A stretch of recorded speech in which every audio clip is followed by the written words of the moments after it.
Hai Besti, aku Bina. Aku mau ajak kalian buat explore beragam hewan di Candi Borobudur.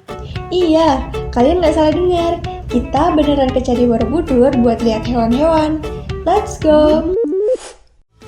Yeay, kita udah nyampe di Candi Borobudur nih Besti. Tahu nggak Bes, Candi Borobudur itu adalah situs sejarah bercorak agama Buddha yang udah dijadiin sebagai warisan dunia sama UNESCO loh. Candi Borobudur itu punya cerita yang terpahat di panel-panel relief. Ceritanya sih tentang perjalanan sang Buddha buat sampai ke surga, atau sebutannya Nirwana. Nah, di panel itu terpahat makhluk dan benda-benda, termasuk hewan. Bina bakal liatin Besti keragaman hewan-hewan yang ada di relief Gandawiyuha Lorong 3 Candi Borobudur. Salah satu panel yang menyajikan beragam pahatan hewan adalah di dinding panel Lorong 3 nomor 71.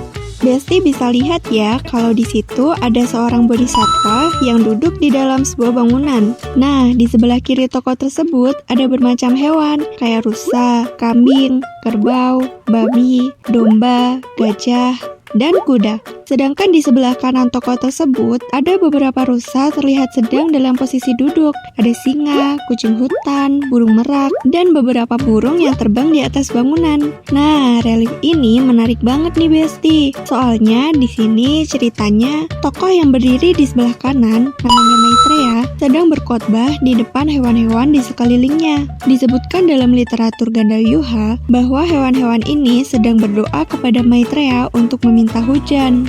Hewan atau animalia vertebrata dibagi menjadi 5 kelas, yaitu mamalia, aves, pisces, reptil, dan amfibi. Di relief Gandawiyuha Lorong 3, keragaman hewan yang terpahat berasal dari kelas mamalia dan aves. Nah, kehadiran hewan-hewan ini punya peran dan maknanya di dalam cerita. Contohnya adalah gajah Asia. Gajah Asia adalah hewan yang sering ditemukan di dinding panel Lorong 3. Kehadiran gajah Asia berperan sebagai satwa tunggangan dan dijadikan sebagai simbol kekuatan. Gajah Asia adalah spesies dari famili Elephantidae dengan nama latin Elepes maximus. Mamalia besar ini punya badan setinggi 1,5 hingga 2,2 meter. Telinganya besar dan lebar. Besti tahu nggak? Gajah jantan punya gading yang lebih panjang, tapi gajah betina punya gading yang pendek atau kadang-kadang malah nggak punya. Gajah Asia hidupnya di padang rumput, hutan tropis, hutan gugur, dan semak belukar.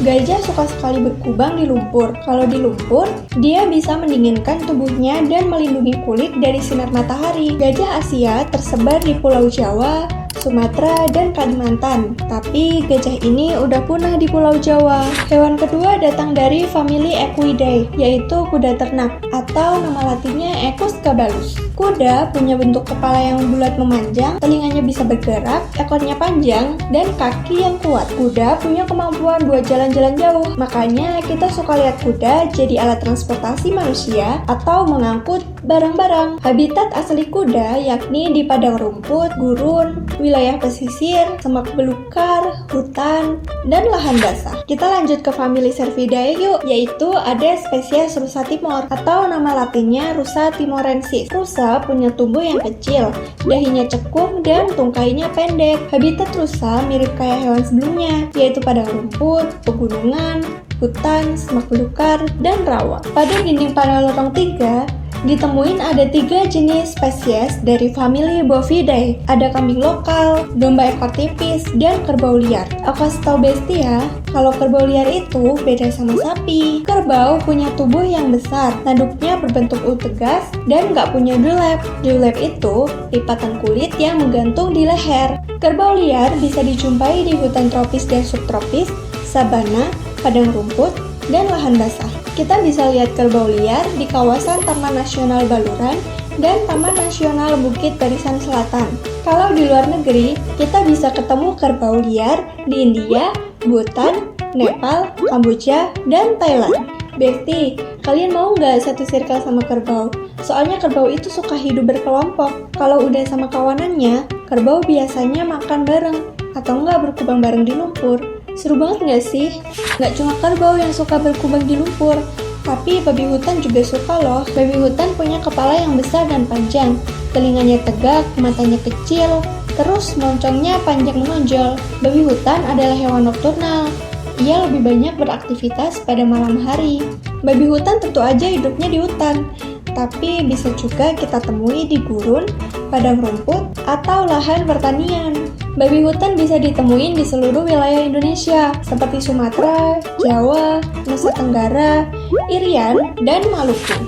Bajing hitam adalah spesies dari famili Sciuridae. Hewan ini suka melompat dan memanjat pohon, makanya habitat bajing hitam itu di kawasan hutan yang banyak pepohonan. Bajing hitam adalah hewan diurnal, yakni hewan yang aktif di siang hari. Bajing hitam tersebar di wilayah Jawa, Kalimantan, dan Sumatera. Sama kayak famili Bovidae, famili Felidae juga punya 3 jenis spesies yang muncul di dinding panel lorong 3. Jenis spesiesnya ada singa Asia, harimau, dan kucing hutan. Di antara ketiganya, hanya singa Asia yang bukan hewan asli dari Indonesia. Singa Asia punya rambut jumbai di sekitar kepalanya. Ekornya juga dilengkapi dengan rambut jumbai di ujungnya. Hewan yang hidup di daerah Asia Selatan ini punya perilaku sosial, yakni hidup secara berkelompok. Singa betina lebih aktif dalam memburu, tapi singa jantannya lebih suka menunggu dan minta hasil buruan dari singa betina. Singa lebih banyak beraktivitas di malam hari, sehingga disebut hewan nokturnal. Hewan yang udah dijelasin tadi itu semua masuk ke kelas mamalia. Mamalia adalah kelompok hewan menyusui. Terus dari mamalia itu tadi ada kelompok herbivora, yaitu hewan yang makan rerumputan, dedaunan, buah-buahan, bahkan biji-bijian. Dan kelompok karnivora yaitu hewan yang makan hewan herbivora. Spesies dari famili Felidae merupakan kelompok karnivora yang makanannya berupa rusa, kelinci, tupai, bahkan kerbau dan gajah loh.